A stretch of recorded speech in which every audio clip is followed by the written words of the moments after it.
our leaders, we look up to our leaders in Mexico. I didn't observe any differences in Mexico and in Canada.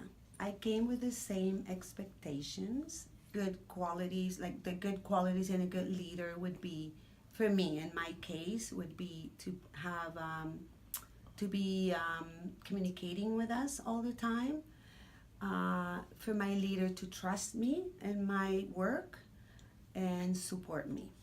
I think I possess some leadership skills, but before I came to Canada, I didn't realize that I had them. At school or at my workplace, right after I graduated, I wasn't encouraged, or it's it wasn't encouraged by my employer or at the university. Now, when I came to Canada, and when I work with a team, I feel like everyone, not everyone, but lots of at least our team members have leadership skills, in some way or another. Everyone needs different approach how to expose them. I think in Canada, everyone has tools, they just need to take them and use them. So at school, when I wanted to do something, when I had ideas, I was put back into my place and I was told, you don't have to do that, you shouldn't, you should sit and focus on your work and do what you were told to do. So developing your leadership was discouraged. Yes, that's how I felt. Yeah, depends on actually boss's background too. Some actually bosses experience working for the overseas, except for the Japan, means they have an American style, European style, something that totally you have to enjoy for the, like even actually consider for the workers, like employees, actually the private life and working life and efficiently. And I honestly speaking, I think Canadian work style is very like concentrated in the work, but you have to enjoy after the hours too, but in Japan, and people expected they have to finish the day and they have to do it, and the leaders, everybody mentality, and the co-workers thinks is that everybody does that. Canada is everywhere, I think equal, like anywhere in Canada, if you want to do some talking about a few things to the boss, easy to talk. Like I talk to you and like just from honestly feeling to talk to you. But in Japan, you have to like a different face to do, like if you think it inside to do, I wanted to say it, but it really come out to the word to the talk to the boss is like different. But nowadays a little bit changing because young generation is coming up, and most of the young generation going to study abroad or something like that. They learn a lots of education and circumstances and experience. When I was working in Japan that time, I think actually Japan's culture is emperors.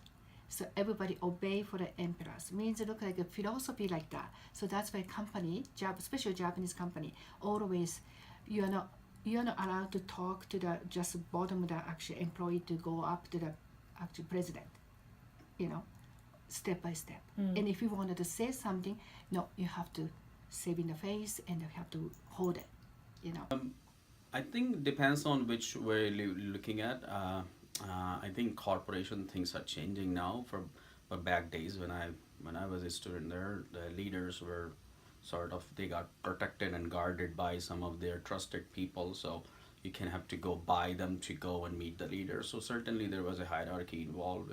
If you it depends on what level. At the college level things were a little different than this district level and things like that. So let's talk a little bit about qualities now. So leadership qualities that would be seen as a good leader, a strong leader in India. Flamboyant, show off, right? Be able to do things that other won't be able to do. So those are, I think, they sticky out. You gotta be fashionable, right? You gotta look smart, good, whatever. So, okay, so in India, a typical leader would look like this. So you got a jeans under, you got the shoes on, you got the kurta on, so it looks like for real. And in Canada, all of our leaders pretty much, we just put a jacket on. Oh, it's going wrong ways. So we just put a jacket on, and then we are in our jeans and we are in our shoes and we are ready to go where we want to go.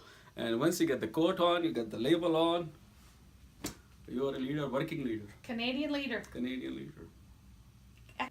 Honesty, frank, understanding, responsible. Yeah, just several So attitudes. for yes. leader in China, those are Yes. things that you consider really important. Yes. Excellent. Yes, our culture always just, for example, we have the Chinese Mao Zedong. At the time, a lot of people say, oh, Mao Zedong 1, 2, 3. They all blame for Mao Zedong for whatever. But nowadays, people will think back. Mao Zedong is still the greatest leaders in the world because, Mao Zedong did not think about his own relatives for them to be this leader or that leader. Mao Zedong always put people's interest at the first. So, just no matter what, I think all leaders in the world should think about his or her, the people. I do see a lot of leaders here who are very, very good. I think the care is it's maybe comes to the first. I'm not developing myself in a way to be a leader, but I can feel the good qualities about a leader around me. I have been working so many years. Yes, back in China, I once had very, very caring and understanding leaders. And I think a leader, on the other hand, should be very professional. They know the basic of the work they are doing. So before I came to Canada, the leadership in Kenya, the leadership style is more of a commanding one, right?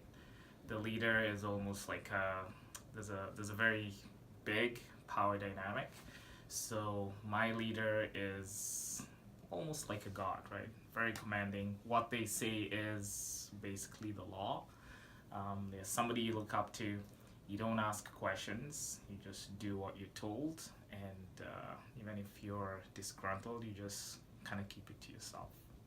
So the leadership style that I mentioned we had back in Kenya, I think, for me, leadership has always meant something a little bit different.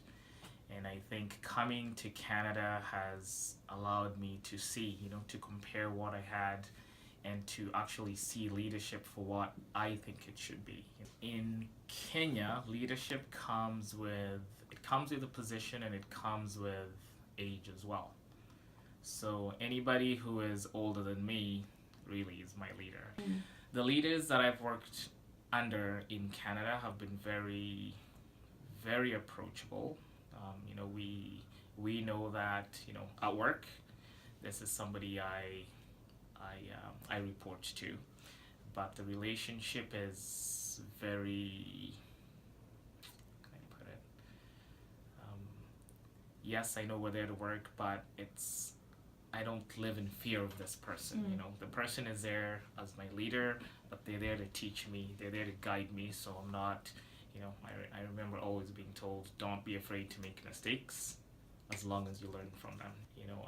I respect my leaders, and I respect them even more when they take their positions not only as a power. It's not an opportunity to exercise power, but an opportunity to inspire as well and teach. The adjustment for me was actually pretty easy because yes, I grew up with leaders, on one extreme of the spectrum, if that's how we want to look at it.